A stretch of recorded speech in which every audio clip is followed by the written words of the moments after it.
రఘురామకృష్ణ గారు ఈ మధ్యకాలంలో వార్తల్లో చాలా ఎక్కువగా తరచూ కనిపిస్తూ ఉన్నారు.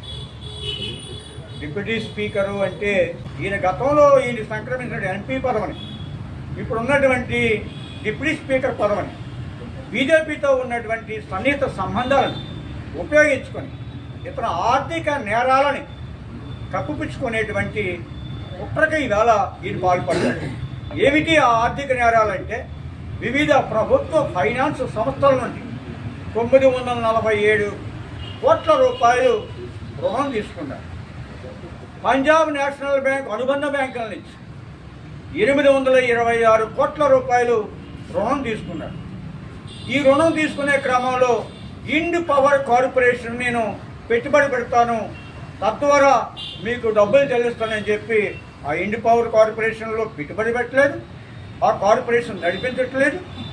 ఈ డబ్బుల్ని వేరే విధంగా ఏ పర్పస్ కోసం అయితే లోన్ తీసుకున్నారో ఆ పర్పస్ ఉపయోగించకపోతే అది ఆర్థిక నేరం, ఆ డబ్బులు తిరిగి చెల్లించకపోతే అది ఆర్థిక నేరం. ఈయన సుమారు 1700 కోట్ల రూపాయలు ఆర్థిక నేరానికి పాల్పడితే జనవరి 2వ తేదీ 2022లో ఈయన మీద సిబిఐ ఛార్జ్షీట్ వేశారు. నేషనల్ కంపెనీ లా ట్రిబ్యునల్ ఈ సంస్థ పంజాబ్ నేషనల్ బ్యాంక్ రిక్వెస్ట్తో 11 మే 2024 ఇతనికి సంబంధించినటువంటి 360 కోట్ల రూపాయలు విలువైనటువంటి ఆస్తులని వేలం వేయటం కోసం నోటీసు జారీ చేసింది. ఈయన అధికారాన్ని ఉపయోగించి, ఈయన పలుకుబడిని ఉపయోగించి ఆ సిబిఐ ఛార్జ్షీట్ని వెలుగులోకి రాకుండా చేశారు, ముందుగా కదలకుండా చేశారు. ఆ ఎన్సిఎల్టీ ఆక్షన్ని పంజాబ్ నేషనల్ బ్యాంకు ఎన్పిఏ ఆస్తుల రికవరీని ఆపివేశాడు. ఇది అధికార దుర్వినియోగం అంటున్నా. PV Sunil Kumar civil service rules ఉల్లంఘించాడని చెప్తున్నాడు. సివిల్ సర్వీస్ రూల్స్ ఉల్లంఘిస్తే సస్పెండ్ చేస్తారు, ఆల్రెడీ ఆయన సస్పెండ్లో ఉన్నాడు. ఆయన కోసం నీకెందుకు బాధ? పివి సునీల్ కుమార్ నియంత్రణ ఎవరిది? ముఖ్యమంత్రిది. నువ్వెక్కడ? నువ్వు ఎమ్మెల్యేని నియంత్రించాలి. నువ్వు ఇక్కడికి వచ్చి డిఎస్పీని ఎంక్వైరీ ఆపేస్తావు, అక్కడ పివి సునీల్ కుమార్ మీద డిఓపిటీకి కంప్లైంట్ చేస్తావు.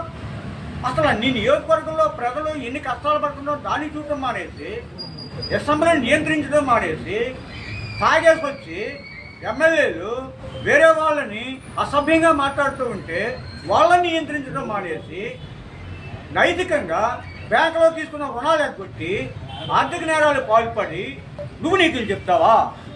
నువ్వు మా కులాల గురించి మాట్లాడతావా? కులాలలో చిచ్చు పెట్టింది ఎవరు? అక్కడ బాలకృష్ణకి చిరంజీవికి రగులుతూ ఉంటే పెట్రోల్ వేసి వెకిలి నవ్వుతూ చూసింది నువ్వు కాదా? నీ ఊర్లో కలమూరులో కాళ్ళలో అంబేద్కర్ ఫ్లెక్సీ గురించి వేరే సామాజిక వర్గం వాళ్ళు పిలిస్తే మా వాళ్ళని రెచ్చగొట్టి అక్కడ ఫ్లెక్సీ చింపేసి వాళ్ళ మధ్య కులాలు చిచ్చు పెట్టింది నువ్వు కాదా? ఎవరు దీంట్లో రాజ్యాంగాన్ని ఉల్లంఘించేది? ఇది తప్పు. రఘురామకృష్ణ గారు, మీ పరిధిలో మీరు ఉండండి.